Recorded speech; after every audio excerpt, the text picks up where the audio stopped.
Beleza? Nós estamos aí na o C5.6, falando de análise de risco.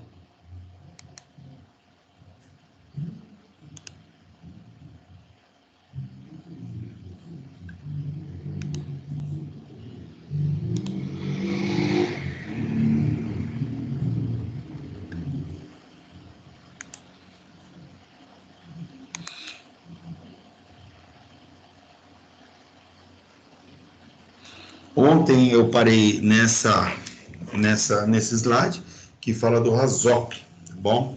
Então nós estamos falando aí de algumas ferramentas, algumas metodologias aí para análise de risco.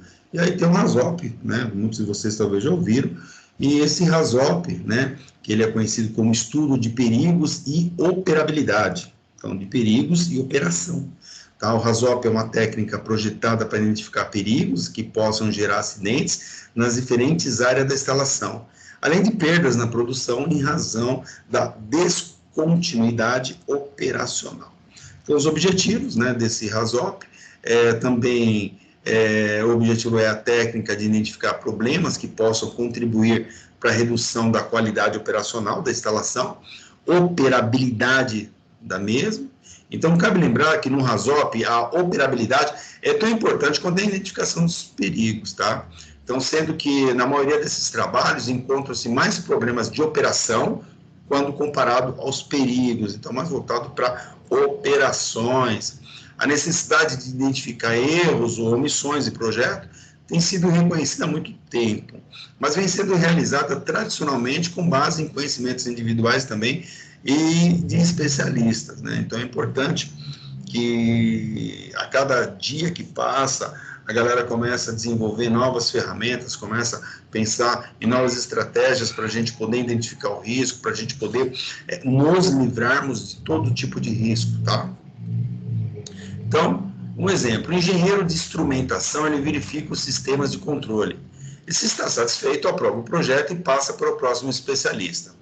Esse tipo de verificação individualizada melhora o projeto, mas tem pouca chance de detectar perigos relacionados com a interação das diversas funções ou especialidades. Então, é importante que muitas vezes a gente vai fazer uma discussão e é importante que todo mundo participe, né, dessa discussão, porque às vezes mesmo não sendo da sua área, mas alguém pode, nessa junção entre a nossa área e uma outra área, nesse meio, encontrar algum problema. Tá? Então, por isso que quando a gente vai discutir, fazer os comitês de segurança, eles não são somente funcionários da segurança do trabalho, mas sim são funcionários no contexto geral da produção, tanto de produção, quanto de manutenção, quanto de parte administrativa, gerência e tal. Para quê? Para que esse comitê de segurança esgote as possibilidades de, pelo menos no projeto, de erros, entendeu? Então, todo mundo discute um projeto, todo mundo discute uma situação a ponto de chegar à excelência, tá? O que é excelência? Excelência é acima do ótimo, tá? Então, o RASOP ele é efetivo na identificação de incidentes previsíveis, mas também é capaz de identificar as mais sutis combinações que levam o evento pouco esperado, tá?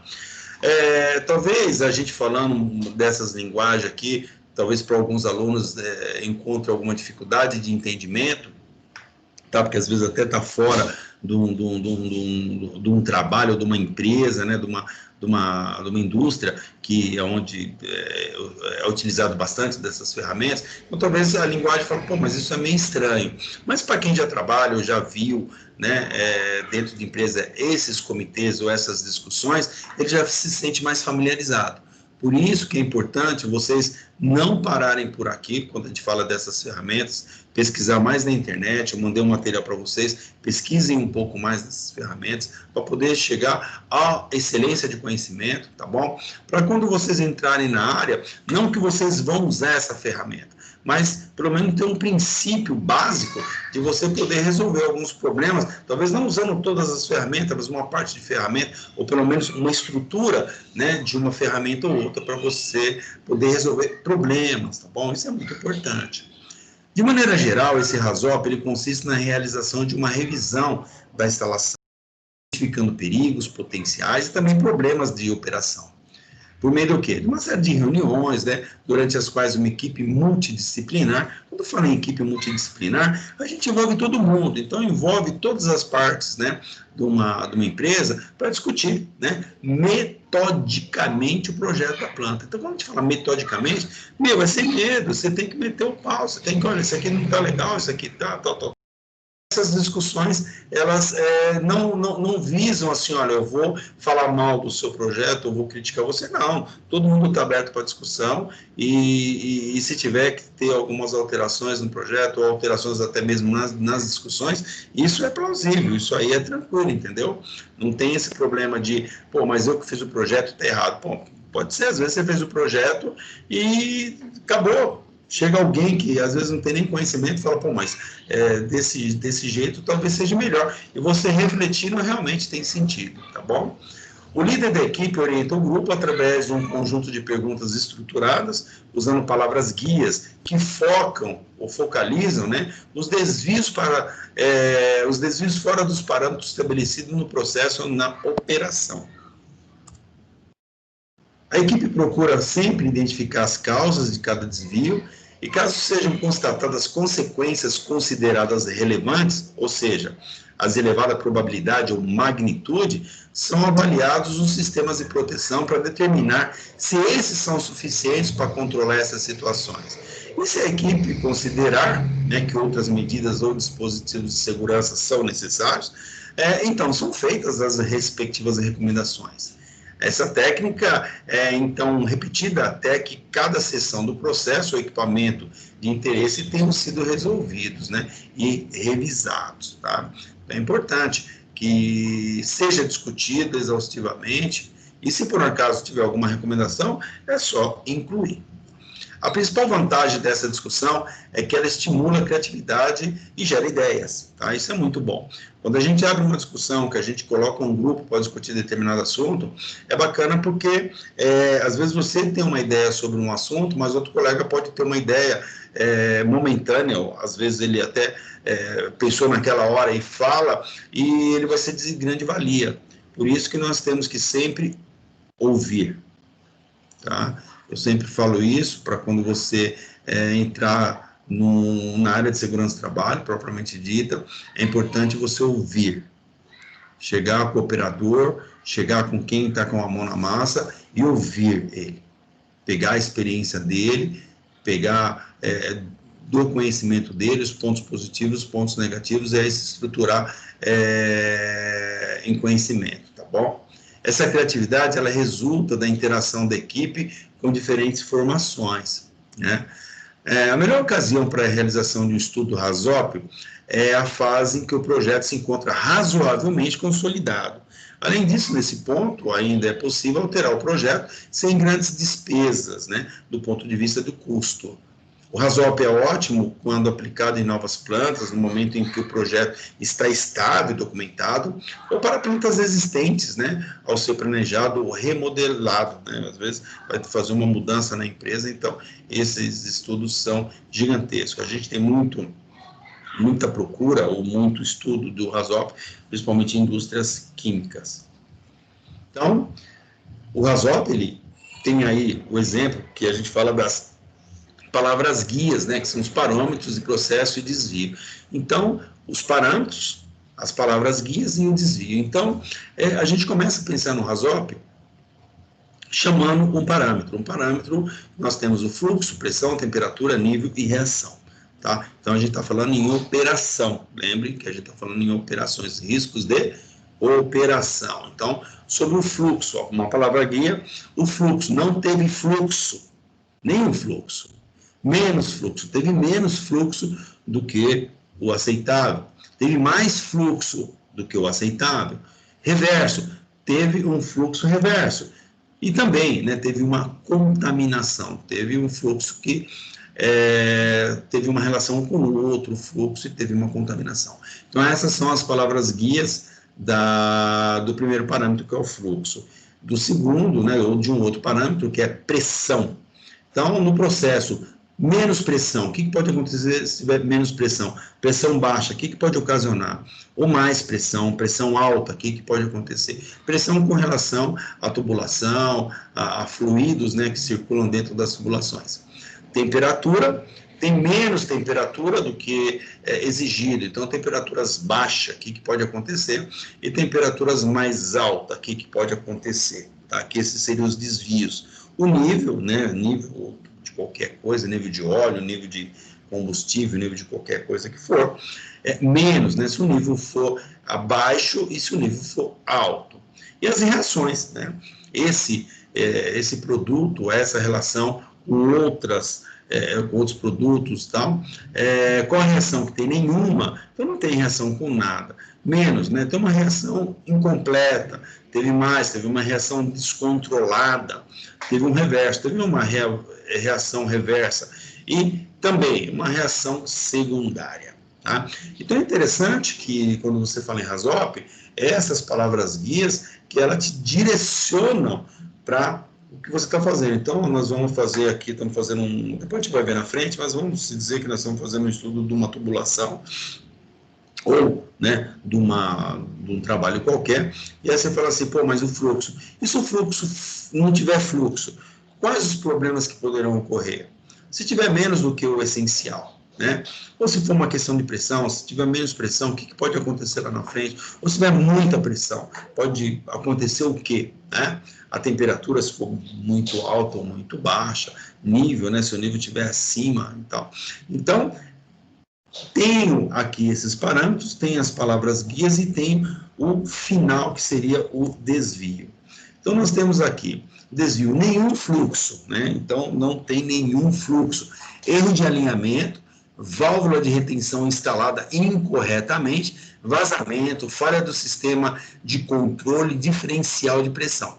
Então, não teve fluxo, não tem. Então, então imagine você instalou fez toda a sua parte hidráulica, né, na sua casa, fez toda a sua parte hidráulica, você liga a torneira, não sai água, nenhum fluxo, não sai nada. Então, o que você vai fazer? Você vai verificar tudo, né? Toda a instalação, para ver se não tem uma válvula fechada, para ver se a válvula não está com problema, se foi tampado, se não foi, enfim, você vai ver todas essas possibilidades. Fluxo reverso, então, a passagem por válvula de retenção, um bloqueio parcial, um efeito sifão, diferencial de pressão incorreto, alívio de emergência, operação incorreta, entrada de equipamento normalmente em reserva. Então, o fluxo, ele fez reverso, tá? Às vezes ele não tem uma caída, né? Então, quando a gente fala em fluxo, a gente tem que tomar muito cuidado, né? Que aí seria uma caída para esse fluxo, porque não tem, né? Ou às vezes ele não tem uma pressão, ou ele tem uma pressão só por gravidade, e às vezes essa pressão é insuficiente, ou esse ângulo que fizeram é um ângulo que não dá uma pressão no fluido, enfim, né? Menos fluido, menos fluxo, então uma tubulação parcialmente entupida, uma válvula restringida, né? Um bloqueio em filtro, bombas defeituosas, mudança de densidade ou viscosidade do fluido, placas e orifícios parcialmente bloqueadas. Então, tem menos fluido. Pode ser que tenha um monte de problemas aí quando a gente fala em menos fluido. Então, tem que avaliar tudo. Pô, se eu saio com um X de fluido numa ponta, tem que chegar talvez na outra ponta com um X de fluido. E se esse fluido na ponta chegar bem abaixo, significa que no meio do caminho se perdeu, tá? Nível alto, então saída isolada, entrada maior que a saída, falha de controle, falha de medidor de nível, presença de espumante, tá? Então, às vezes até, falando de água, às vezes você acaba invertendo, porque normalmente você coloca um cano grande, né, um cano mais largo, né, na saída da sua caixa d'água, você vai diminuindo até sair na sua torneira com pressão. Então, o que vai acontecendo, né? Essa mudança de bitola da tubulação, ela vai criando, né, uma pressão e tal, que vai chegar lá no fim e vai ter uma pressão. Menos pressão, então, geração de vácuo, né, condensação, dissolução de gás em líquido, né, linha de sucção de bomba, compressor restringida, vazamento não detectado, drenagem de vaso, bloqueio de válvula de gás inerte, por aí vai. Então, quando tem menos pressão, está furada a tubulação, então você está com menos pressão, menos temperatura, então condições ambientais, redução de pressão, tubos e trocadores entupidos ou defeituosos, né? Perda de aquecimento, despressurização de gás liquefeito, falha de controle, por aí vai. Mudança de composição, né? Então um vazamento através de válvulas de isolamento, vazamento em tubos de trocadores, enfim. Essa linguagem é um pouco mais técnica, talvez a gente falando para quem nunca entrou numa empresa, nunca imaginou o tamanho, né, do enrosco que vocês vão pegar aí pela frente, tá? Parece ser um bicho de papão, mas não é. São somente tubulações aí que ela passa um fluido, tá? Então, só que nessas tubulações, às vezes está passando o quê? Um produto químico, às vezes está passando essa tubulação um ar comprimido, às vezes está passando essa tubulação uma água, às vezes está passando essa tubulação um gás, entendeu? Então, imagine só se tem problema, né, passando esses produtos nessa tubulação e deu algum problema, tá? É isso que o RASOP ele tenta buscar.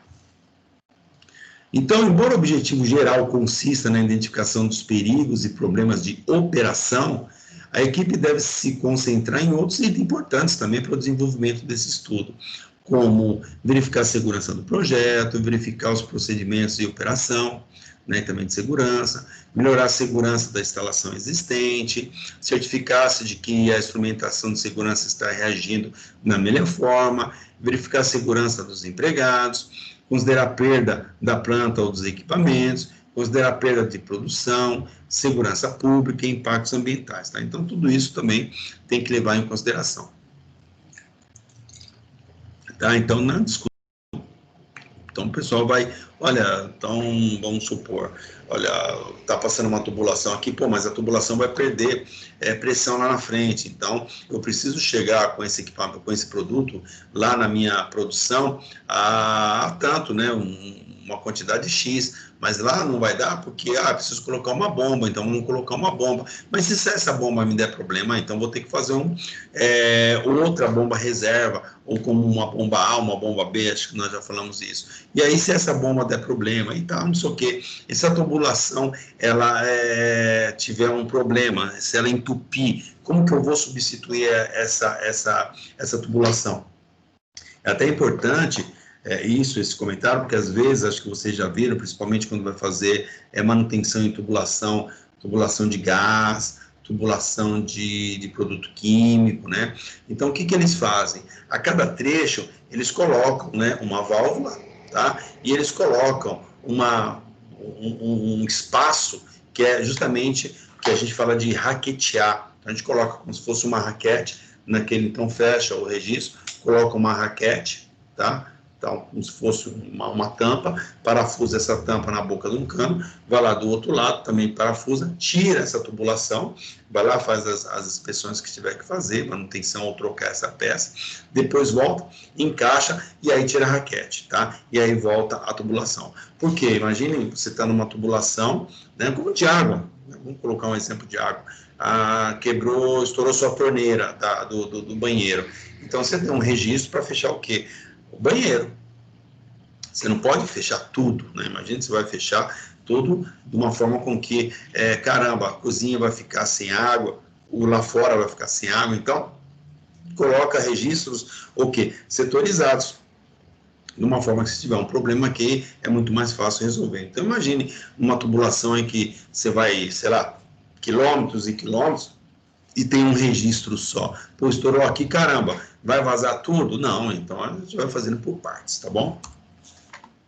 Os estudos do RASOP, eles devem ser realizados por uma equipe multidisciplinar, composta de 5 a 7 membros. Embora um contingente menor possa ser suficiente para análise de uma planta pequena, sendo a equipe numerosa demais, o grupo, né, a unidade de grupo, se perde, o rendimento tende a ser menor. Então, para análise de um novo projeto, a equipe pode ser composta por engenheiro de projeto, engenheiro de processo, engenheiro de automação, engenheiro eletricista, né, um líder de equipe, né, por aí vai. Para análise de uma planta em operação, a equipe pode ser composta por chefe de fábrica, supervisor de operação, engenheiro de manutenção, engenheiro de instrumentação, engenheiro eletricista, químico e também um líder da equipe. Alguns projetos necessitarão da inclusão de diferentes disciplinas, como, por exemplo, engenheiro elétrico, engenheiro civil, farmacêutico, bioquímico, entre outros. É lógico, porque aí se tem, aí, principalmente falando em produção, quando é mistura de produto, né? E às vezes o engenheiro eletricista, ele vai pensar na parte elétrica, o engenheiro civil vai pensar na estrutura, o engenheiro mecânico na parte mecânica, e às vezes o engenheiro químico na parte química, né, dos produtos, mas precisaria, né, do farmacêutico, um bioquímico, que o cara vai falar do produto, a reação do produto que teria com alguma coisa, se desse errado, por aí vai. A equipe deve ter um líder que tenha experiências na condução de estudos do RASOP e que tenha também em mente fatores importantes para assegurar o sucesso das reuniões, como não competir com os membros da equipe, ter o cuidado de ouvir todos, não permitir que ninguém seja colocado na defensiva, manter um alto nível de energia, né, fazendo pausas quando necessário. Isso é importante, né, porque se não tiver um bom líder, né, fica complicado. É evidente que lá para frente vocês vão ter aula também, né, dentre os contextos das aulas, aula de liderança, motivação e tal, que é o que a gente tem que ser. Um técnico de segurança, ele tem que ser um líder, ele tem que ser. Então, se ele não é um líder nato, a gente tem que fazer um líder imposto. E para fazer um líder imposto, você tem que aprender a mandar, você tem que aprender a lidar, você tem que aprender a comandar. E às vezes tem pessoas que já têm essa liderança nata, né? Já nasce com ele essa liderança. Tem pessoas que não, elas não conseguem mandar em ninguém.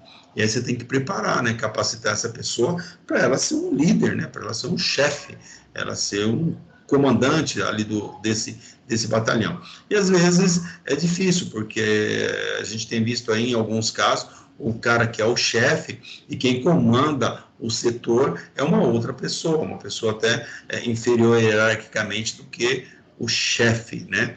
Porque o chefe não tem voz ativa, não tem voz de comando, o cara não tem o espírito de liderança. Isso é muito ruim, tá? Porque aí os funcionários ficam tudo parando, olhando para a cara dele, e agora, o que eu faço?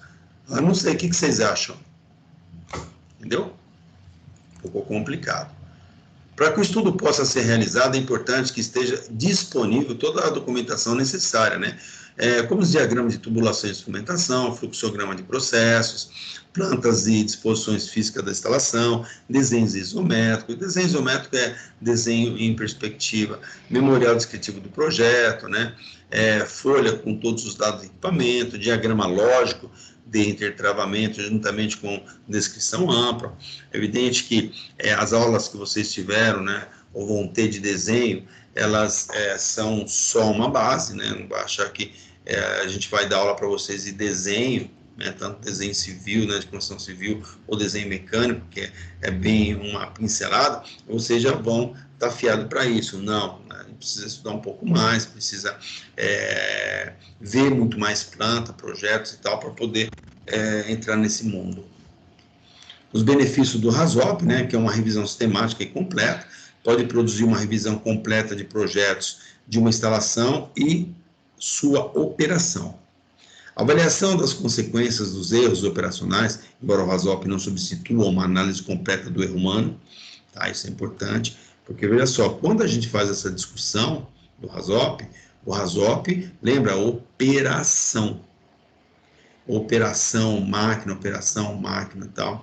E aí, não tem aquela análise sobre o erro humano, né?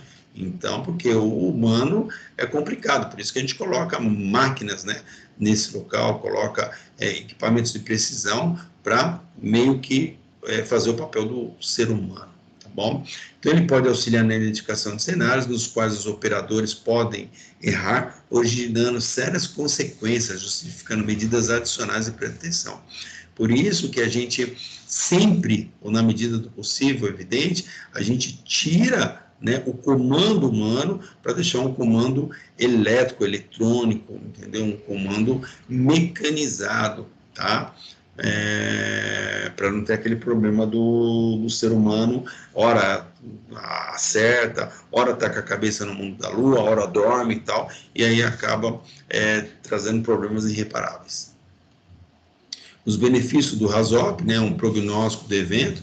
O RASOP ele pode ser efetivo na descoberta de incidentes previsíveis, mas também pode identificar sequências de eventos raros que possam acarretar incidentes que nunca ocorreram. Melhoria da eficiência da planta, além da identificação dos perigos. O RASOP também pode descobrir cenários que levam a distúrbios da planta, como bloqueios não planejados, danos de equipamentos, produtos fora da especificação, bem como melhoria básica na maneira pela qual a planta é operada. Tá?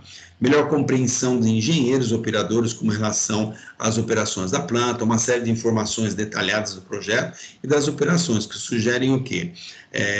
Que são discutidas durante a formulação do RASOP, né? Uns pontos fracos, né, que são pouco conhecimento dos procedimentos de aplicação do RASOP, dos recursos requeridos. Então, se o pessoal não tiver conhecimento específico, realmente essa ferramenta não vai ser muito boa. Inexperiência de equipe, um RASOP realizado por equipe inexperiente pode não atingir os objetivos desejados, né, quanto ao quê? Quanto à identificação dos perigos, né, e ainda gerar recomendações não pertinentes. Líder inexperiente, ou não adequadamente treinado, o líder do RASOP, ele precisa ser tecnicamente forte e experiente na técnica, de forma a extrair os conhecimentos de todos os participantes. Então, se for um líder inexperiente também, com certeza vai trazer transtorno. Então, vamos ver uma aplicação prática do RASOP. Considere como exemplo simples um processo contínuo, onde o ácido fosfórico e a amônia são misturados, produzindo uma substância inofensiva, o fosfato de diamônio. Se for acrescentada uma quantidade inferior de ácido fosfórico, a reação será incompleta, com a produção de amônio. Se a amônia for adicionada em quantidade inferior, haverá a produção de uma substância não perigosa, porém desejável. A equipe de RASOP recebe a incumbência de investigar os perigos decorrentes dessa reação. Então, a galera vai discutir lá, né? Então, vocês observam que aí você tem dois tanques, né? Então, nós temos um tanque aqui de ácido e um tanque de amônio. Esses tanques, então, nós temos aqui os controles, né? Para o quê? Para eles saírem numa quantidade e entrar nesse outro tambor, onde existe o quê? A misturação. Quando esses dois produtos entram aqui, ele vai ser misturado, né, a um ponto X, e aí então ele vai virar esse fosfato de amônio, tá? Então esse é um processo normal. Agora, se por acaso tiver uma falha num sistema, tá? Um sistema anterior ou tal daqui para cá, que esse ácido, tá? Venha numa quantidade maior do que este cara, o que vai acontecer? Não vai sair o fosfato de amônio, vai sair uma outra propriedade química, tá? Em palavras, assim, talvez uma tradução mais fácil para vocês, imagine você toma um remédio, tá?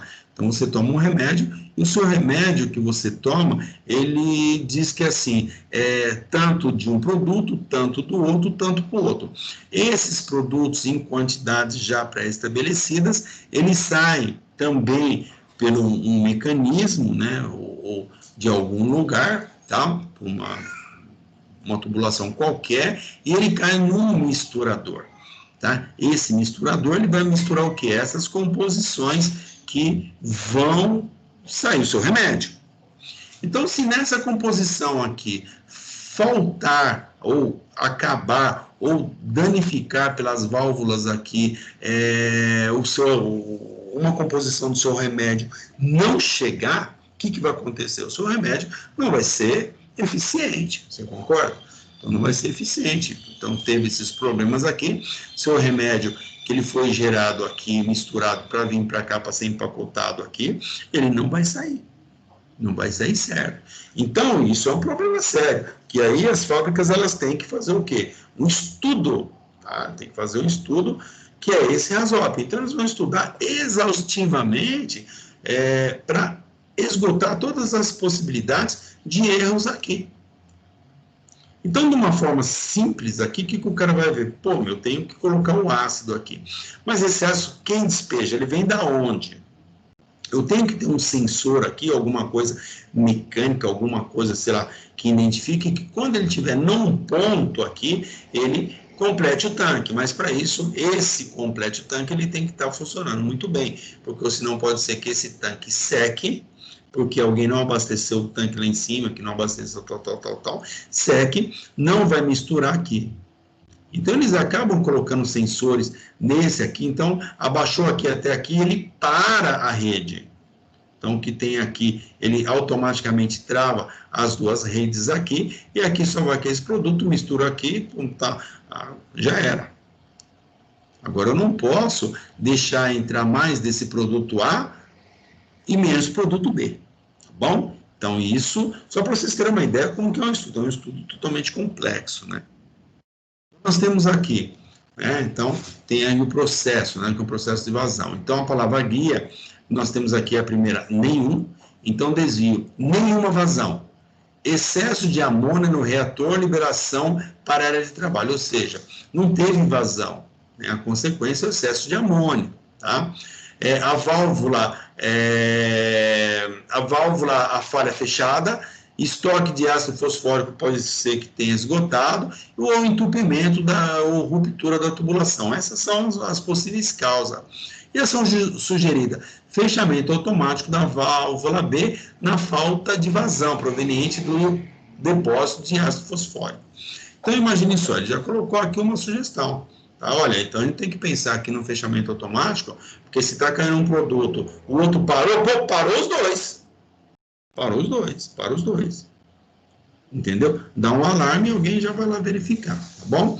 No outro desvio aqui, que é também vazão, ele fala aqui menos, a palavra aqui, guia, aqui embaixo, menos. O desvio, menos vazão. Quais são as consequências? Excesso de amônia no reator, liberação para a área de trabalho. As causas, válvula parcialmente fechada, entupimento parcial, tal.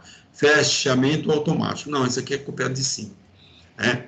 Não, copiado não. Isso aqui teve nenhum, esse menos, e agora mais. Né? Então, mais vazão. Então, teve mais vazão. O desvio, mais vazão. Excesso de ácido fosfórico, degrada,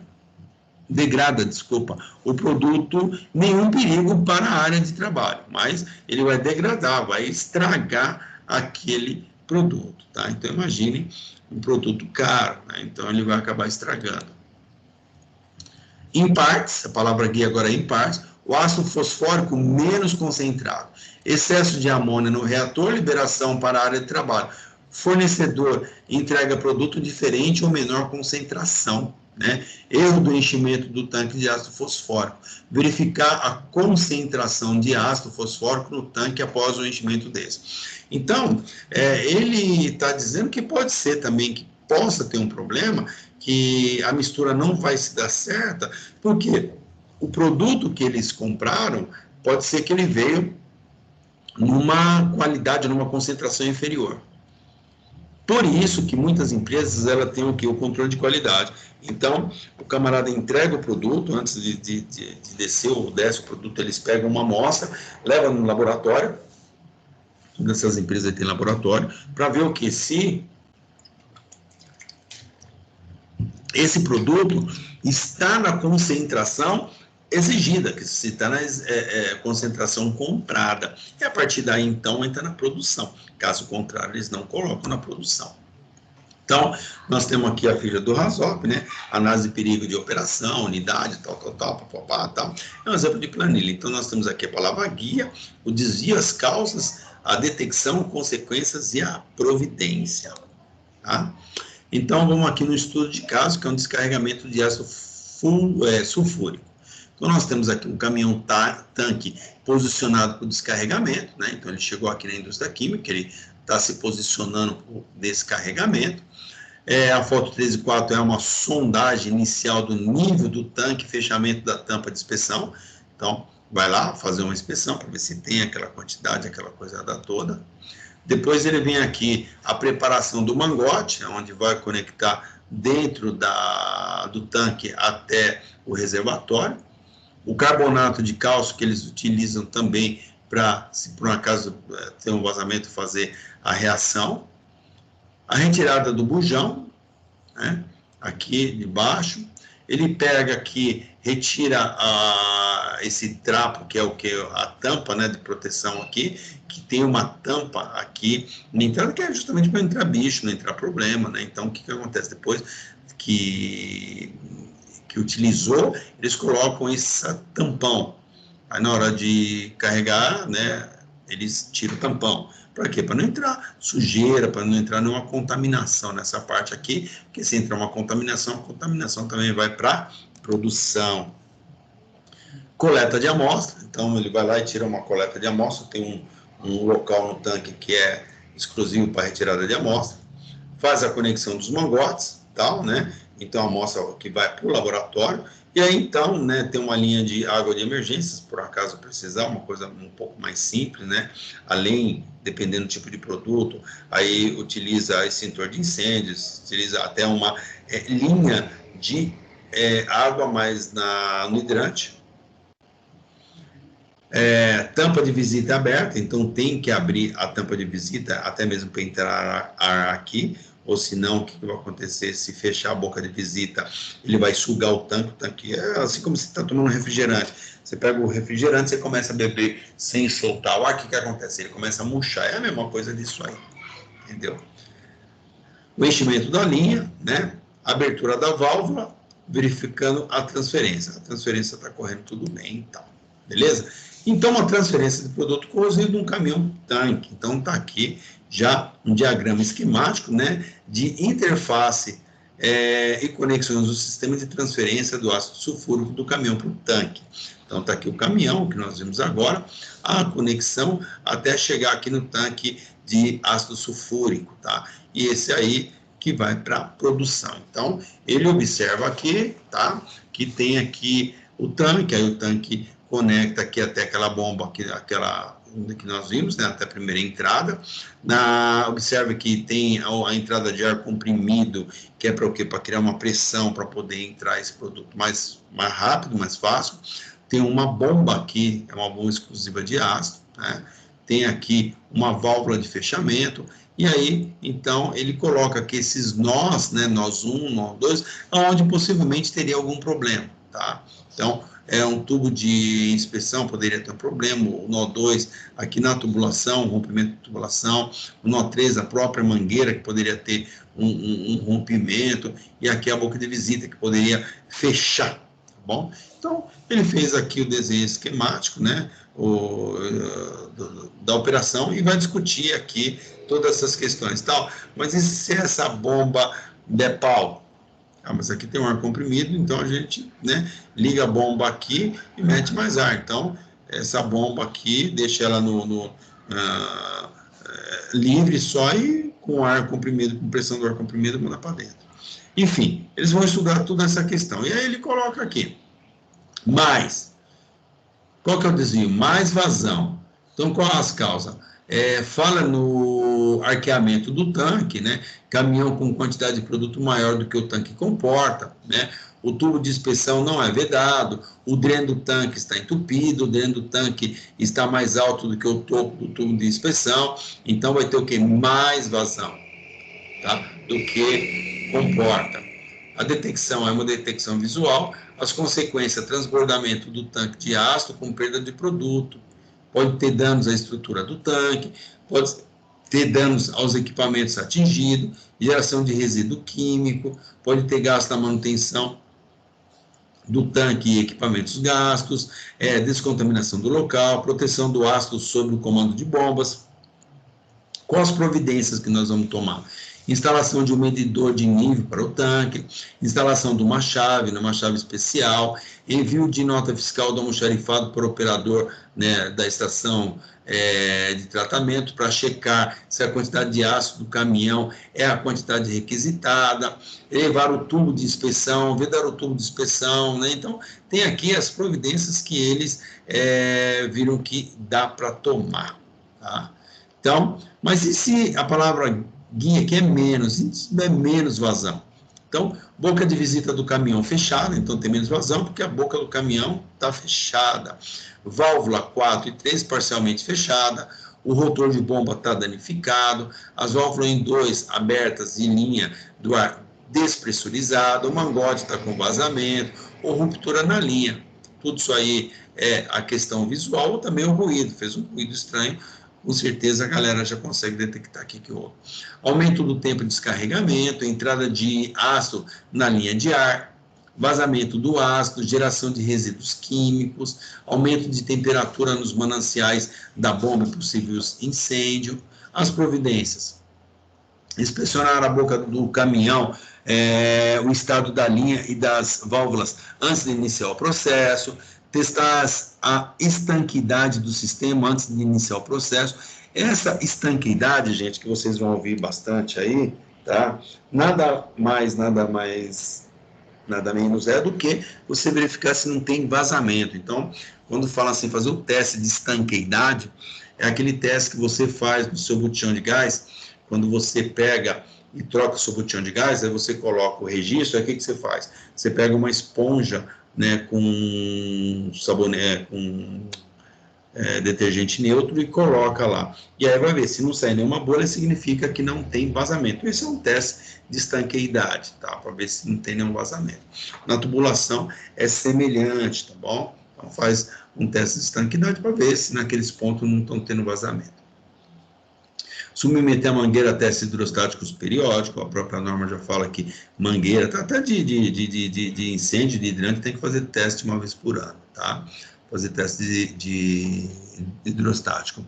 Instalar extintor de pó químico junto do local, ajustar a seletividade da proteção do motor elétrico, né, para sua atuação rápida, realizar manutenção preventiva. Então, são algumas medidas, algumas providências que deverão ser adotadas. Tá? Agora tem outra palavra guia aqui, que é mais, pressão alta. Então as causas: caminhão cheio, válvula 4 aberta e válvula 3 e 2 fechada. Então houve um problema lá de válvula. O caminhão cheio, bomba, por isso que aqui em cima, deixa eu mostrar aqui para vocês, aqui, tá?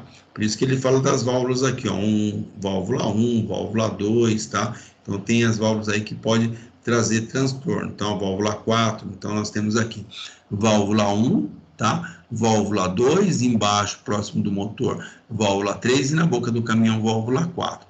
Então se uma dessas válvulas estiverem aqui fechadas ou interrompidas, com certeza o problema vai acontecer, tá? Onde eu tô aqui, aqui. Mais vazão? Não, aqui, né? Então, tá aqui boca de visita do caminhão fechado, suspiro do caminhão entupido. Ou seja, como que a gente detecta isso visualmente? As consequências: vazamento do ácido, esguicho de ácido, geração de resíduo químico, gasto de contaminação do local, porque se esse ácido cai no chão, ambientalmente a gente tem que limpar e tal, fazer monitoramento, é bem complexo. Inspecionar o estado das válvulas, testar a estanqueidade, isolar e sinalizar a área, manter a frente de trabalho próximas, avisada de possíveis emergência, operador treinado para uso de EPI, né, e também kit de emergência, avisar a equipe médica de plantão, submeter a mangueira em teste hidrostático periódico. Aí nós vimos aqui que o desvio é a pressão alta. Mais vazão, então, mais vazão. Caminhão cheio, boca de visita aberta, válvula 3 fechada e a 2 aberta. Então, você vê visual, vazamento de ácido, esguicho de ácido. Então, vocês observam que tem aqui a palavra desvio, né? O que é mais ou menos, a causa que pode acontecer, a detecção, como que é feita, se é visual ou por instrumentação, a consequência e a providência, tá? Então, nós temos aqui, no sistema de transferência do produto, né? Então, observe que essa já é uma planilha mais completa. Tá? Então, nós temos aqui o vazamento do produto corrosivo, as causas: falha de vibração do tubo, trinca no tanque, ruptura no tanque, furo, né? Pelo menos 10% aí, né? Do furo, né? Da tubulação, ruptura da tubulação, falha nas válvulas e conexões, as consequências que dão, a frequência que pode dar, tá? A severidade do problema, o risco que tem, tá? E aí vem as recomendações, que dá o tubo de inspeção com tampa rosqueada e tal. Então tem aqui todas essas recomendações, tá bom? E as referências que estão onde? Estão dentro de um processo, né, que foi feito pelo RASOP. Aqui, pronto, deixa eu voltar aqui, que eu finalizo o RASOP. Então, esse aqui é a análise preliminar de perigo, tá? Do RASOP, tá bom? Aí eu saio daqui do RASOP e entro na outra ferramenta que chama gravata borboleta, tá? Essa gravata borboleta, né, chamada Balti, que aí essa outra ferramenta, ela diz o seguinte, a visão geral dela, essa análise é uma maneira esquemática simples de descrever a análise de caminhos de um risco, desde a causa até as consequências. Pode ser considerada como uma combinação do raciocínio de árvore de falha, que analisa a causa de um evento, representada pelo nó de uma gravata borboleta, com árvore de eventos que analisa as consequências. Entretanto, o foco da gravata borboleta, ela está nas barreiras entre as causas e o risco. E o risco e as consequências. Esse diagrama da gravata de borboleta, eles podem ser construídos a partir de uma árvore de falhas e efeito, ou eventos, né? Porém, são mais frequentes desenhados diretamente a partir de uma sessão do brainstorm, que é o quê? Também é um grupo para fazer a discussão. Então, junta todo mundo, né? E vai fazer essa reunião aí para ver, né? Para montar essa gravata borboleta. Essa utilização é para representar um risco que possui uma gama de possíveis causas e consequências.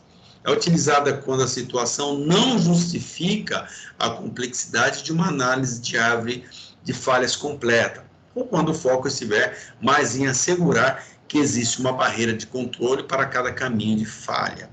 Ele é útil quando há caminhos claros, independentemente, levando à falha. Essa análise, né, dessa gravata borboleta é muitas vezes mais fácil de entender do que a árvore de falha e de eventos.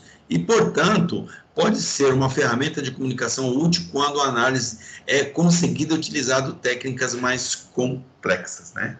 Então, coloquei até aqui a questão do brainstorming, que seria uma técnica de discussão em grupo que se vale das contribuições espontâneas de ideias por parte de todos os participantes, né? No intuito do que de resolver alguns problemas ou, né, de conceder um trabalho criativo. Então, a entrada de informações é necessária uma compreensão das causas e consequências de um risco e das barreiras de controles que podem evitá-los, né, atenuá-los ou estimulá-los. Tá? Essa é a entrada. O processo é desenhado conforme descrito a seguir. Então, tem um risco especificado para análise e é representado como um nó central da gravata borboleta. Tá? As causas do evento são listadas considerando as fontes de risco, né, ou perigo, em um contexto de segurança. Esse mecanismo pelo qual a fonte de risco leva ao evento crítico é identificado.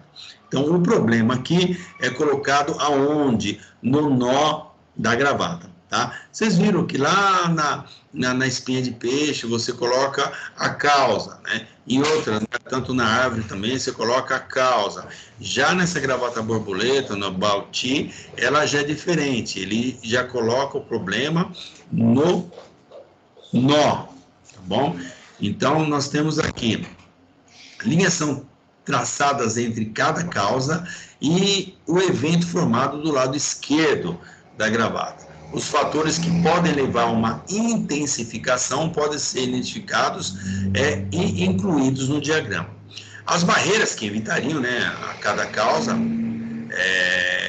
breve ou qualquer tipo de consequência não desejada, pode ser mostrada como barras verticais cruzadas na linha. A gente vai ver melhor aqui, né, no outro slide, que ela vai apresentar como que é feito essa gravata. Então, do lado direito, né, são diferentes consequências potenciais de risco. Essas barreiras, né, para as consequências, que elas são representadas como barras que cruzam as linhas radiais. Então, vamos ver aqui, para ficar mais fácil de entendimento. Então, nós temos aqui o evento, que é o meio da gravata, tá? Que é aqui o nó da gravata. Do lado esquerdo, as fontes de risco, e do lado direito, as consequências. Então, eu tenho aqui as fontes de risco, eu tenho a causa, eu tenho quantas causas forem, né? Não sei quantas causas tem o problema, o controle de intensificação, né? Fator de intensificação, controles de prevenção e tal, e aí passa o evento e aí vem as consequências, que são controle de atenuação e de recuperação, tá? Então, nós temos aqui os pontos fortes e limitações.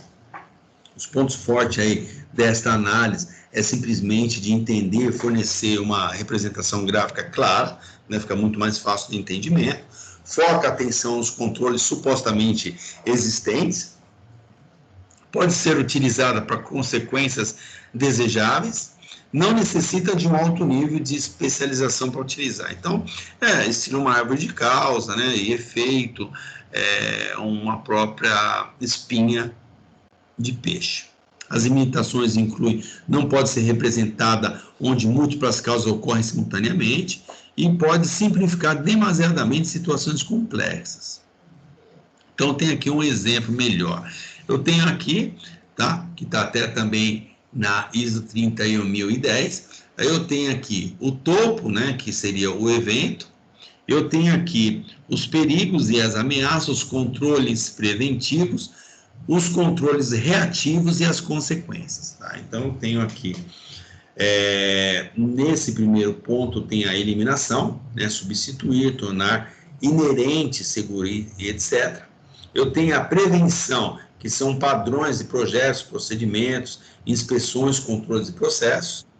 E eu tenho, depois disso aqui, que vem no vermelho, controles reativos, que é redução, sistema de desligamento, detectores, separação de unidades, e mitigação, plano de emergência, comunicação, continuidade de negócio e a consequência, tá? Então, nós temos aqui um exemplo, tá, de acidente do trabalho. Então, nós temos acidente do trabalho. Então, nós temos aqui no azul, vou aqui voltar um aqui, o azul, tá? Eliminação, prevenção, vermelho, redução e mitigação. Então, tem aqui o azul, eu tenho os riscos, então eu tenho lá os riscos físicos, os riscos químicos, os riscos biológicos, os ergonômicos. Eu tenho lá todos os riscos aqui, tá? Esses riscos canalizam aonde?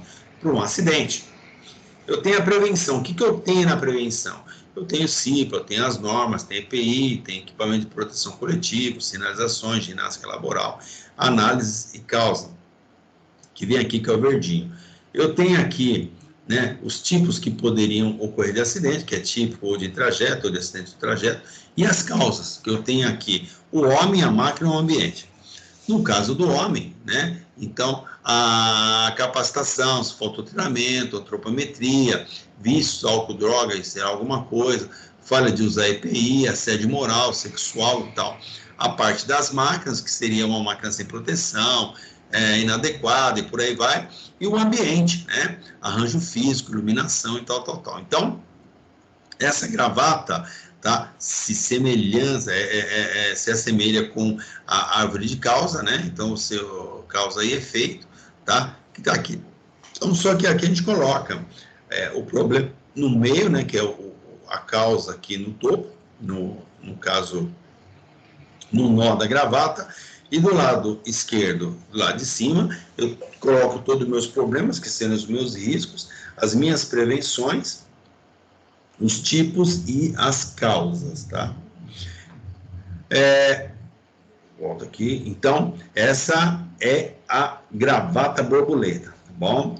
Ah, mas eu nunca ouvi falar.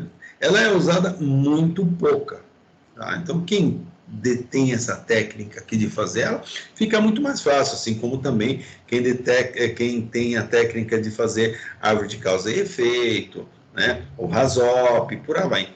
Cada uma, ela tem uma finalidade. Então, vai depender a finalidade que se tem que usar a metodologia. Na norma técnica NR3, né, e outras normas, que subsidiam a análise de risco. Então, nós temos nas NRs algumas normas que falam sobre análise de risco. Então, nós temos lá, na NR3, né, lá no seu item 3.1, ele fala que embargo e interdição são medidas de urgência, adotadas a partir da constatação de situação de trabalho que caracterize risco grave e eminente do trabalhador. Então, gente, toda vez que um funcionário estiver exposto a risco grave e eminente, ele tem que parar o trabalho. Aí onde entra, assim, chega o Ministério do Trabalho, o agente também, faz a interdição, né? Na verdade, a gente faz o embargo só, né? Aliás, só interdito, olha, não vai fazer isso aqui, né? Às vezes pode até embargar também, não deixa o camarada trabalhar na máquina, mas falando assim, em máquinas, em locais dentro da empresa. Para fechar uma empresa, uma obra, é somente o Ministério do Trabalho. Então, eles que têm o poder de ir lá embargar a obra, tá? Ele embarga aquela hora, a partir de aqui ninguém vai fazer mais nada, sai todo mundo, vai ir embora, vocês vão receber seu salário normal, e depois que vocês resolverem todos os problemas, então a gente libera, né? Ou interdita a parte da obra, tá? Interdita uma máquina, interdita alguma coisa. Então, o Ministério do Trabalho, eles, quando vai nas empresas e percebe que tem funcionário em risco grave e eminente, com certeza tem que tomar essa atitude. Nós, como olho do Ministério do Trabalho, dentro da empresa, nós também temos esse poder de interditar um trabalho, né, parar um trabalho qualquer, se o funcionário estiver em risco grave e eminente. Então, no 4.12, né, já na NR4, ele fala: compete os profissionais integrantes do SESM, especializado em Engenharia de Segurança e Medicina do Trabalho, aplicar os conhecimentos de Engenharia de Segurança e também de Medicina do Trabalho no ambiente de trabalho, a todos os seus componentes, inclusive máquinas, equipamentos, de modo a reduzir, até eliminar o risco ali existente à saúde do trabalhador.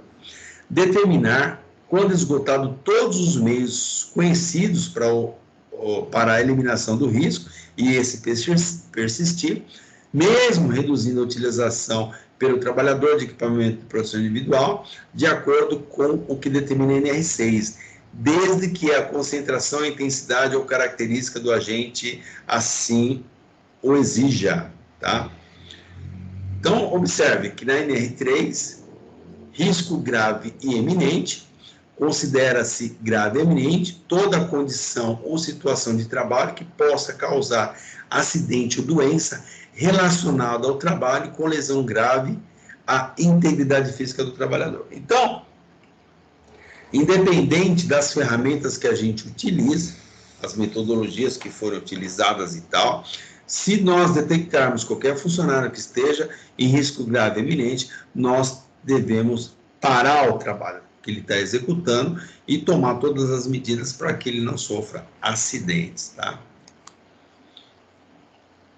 A permissão de trabalho é uma outra ferramenta que é super importante para a gente. Essa ferramenta de permissão de trabalho é uma ferramenta que, quando ela é muito bem empregada, faz com que o funcionário só possa executar determinadas atividades se tiver o nosso conhecimento, a nossa permissão. Então, essa PT, permissão de trabalho, é o que? Autorização dada por escrito, em documento próprio, a execução de qualquer trabalho de manutenção, montagem, desmontagem, construção, reparo, inspeção de equipamentos a ser realizado na área industrial, enfim. E tem por objetivo esclarecer as etapas para avaliação da liberação de serviços com riscos potenciais de acidentes a serem executados nas diversas áreas. Se for trabalhar quente, às vezes trabalho em altura, trabalho em espaço confinado, trabalho com produtos químicos, né? E outros tipos de trabalho que a gente entender que sejam importantes.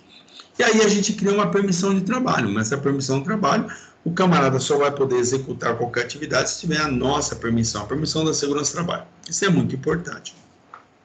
Então tem um monte de modelos e formulários por aí, tá? Então isso aqui tem um modelo aí, então o que o cara vai trabalhar? Então ele vai trabalhar, está dizendo aqui, né, a permissão para que é. Então movimentação do uso de guincho, manutenção civil, gases, né, altura, demolição, eletricidade, trabalho quente, locais confinados, enfim, né? Então, o que ele vai fazer? E aí, então, faz a avaliação e aí autoriza, tá? Então, tem a permissão de trabalho, né? Um monte de informações aí que tem nesse formulário. Ah, tá vendo? Medidas preventivas. Então, nós temos aqui a permissão, continua falando sobre os perigos potenciais, né? Então, todos os perigos potenciais aqui, se tem, a gente vai grifando. Equipamento de proteção individual, se o camarada está usando todos os equipamentos, não se deve usar. Todas as medidas preventivas, é importante vocês sempre ler esses documentos para ficar familiarizado com os termos, tá? E a permissão, pessoas que você vai liberar, a assinatura dele, as observações, a assinatura aí de toda a segurança do trabalho, tá?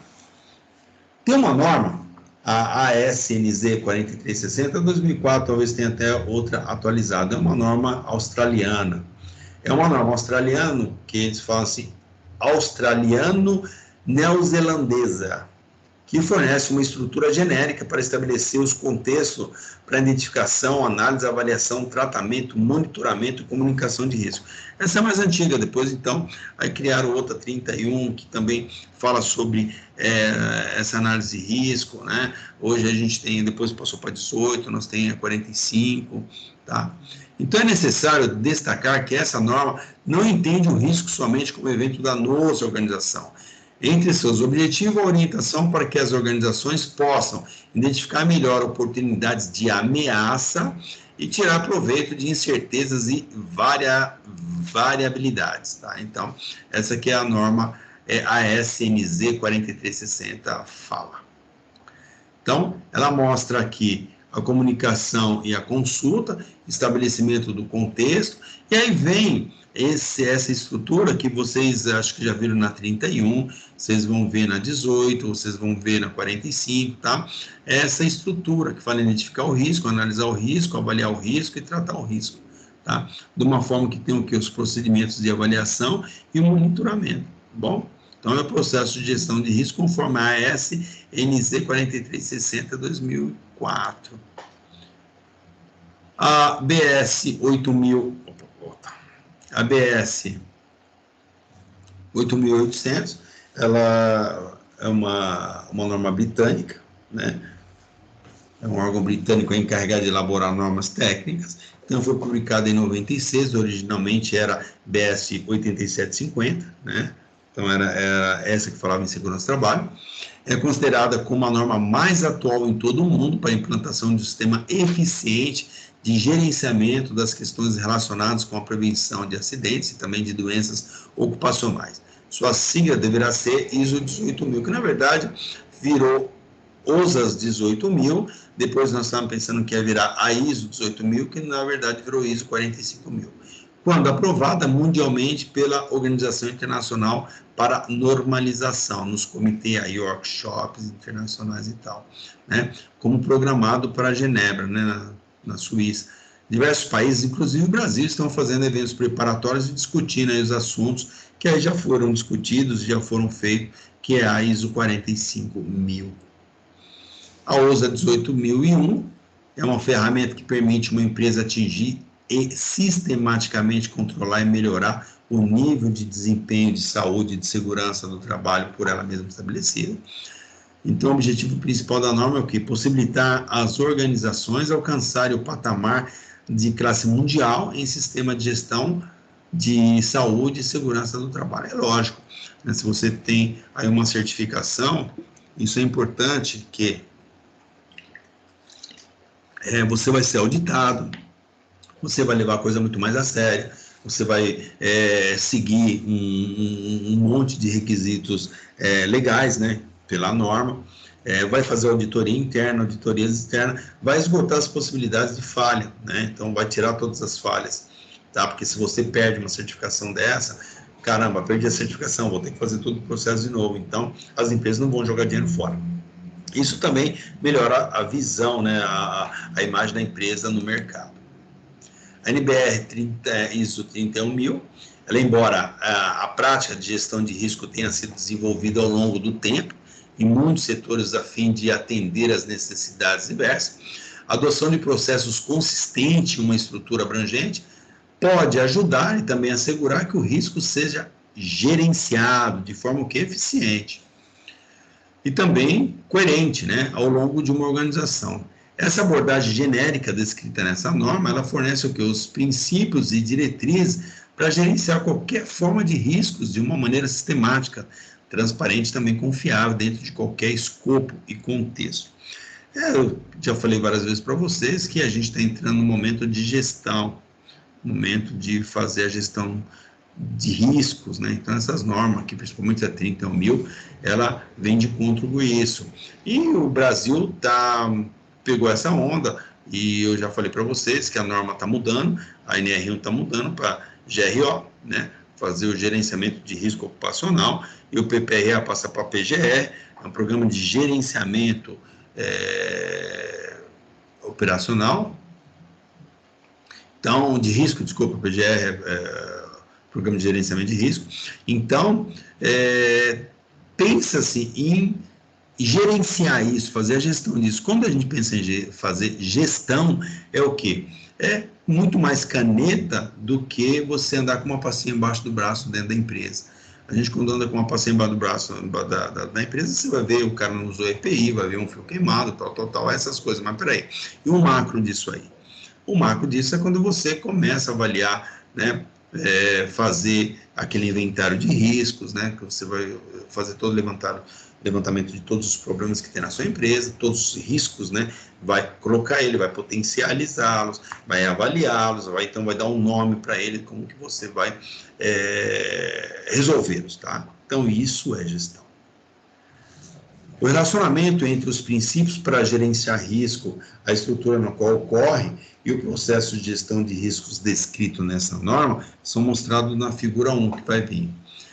Quando implementada e mantida de acordo com esta norma, a gestão de riscos possibilita o quê? Uma organização, por exemplo, aumentar a probabilidade de atingir os seus objetivos, encorajar uma gestão totalmente proativa, estar atento para as necessidades, identificar e tratar os riscos através de toda a organização, melhorar a identificação de oportunidades também das ameaças, atender às normas internacionais e também requisitos legais e regulatórios pertinentes, melhorar o reporte das informações financeiras e melhorar a governança, tá? Isso está tudo inserido na 31. Melhora também a confiança das partes interessadas, estabelece uma base confiável para a tomada de decisão e também do planejamento. Melhora os controles, alocação e utilização eficiente, né, de recursos. Melhora e também a eficácia e eficiência operacional, melhora o desempenho da saúde, da segurança, bem como também as proteções, melhora também a prevenção de perdas, melhora a aprendizagem da organização e também aumenta a resiliência da organização. Tá? Esse aqui é o relacionamento entre os princípios da gestão de risco, que é a estrutura e processo. Então, cria valor, parte integrante do processo, então tem aqui todas, né, os princípios, né, dela, tem a estrutura dela, que é um mandato comprometimento, né, e aí vem aqui toda a estrutura, e o processo. Então, tem os princípios, né, que seria a política da empresa, a estrutura, né, como vai funcionar, semelhante a um ciclo do PDCA, e depois o processo, né, como que é o processo, então, comunicação e consulta, né, tem todo a estrutura. Observe que aqui o meio da estrutura também, identificação do risco, análise do risco e avaliação do risco. E tratamento do risco. Olha que interessante. A mesma estrutura da 31 é que está onde? Lá na BS 8750, depois passou para a BS 8800, tá? A mesma estrutura. Olha para você ver como era antigo o negócio. Tá?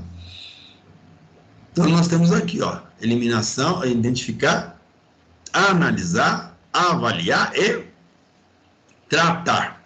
Beleza? É o que eu tinha para hoje, para falar para vocês, tá?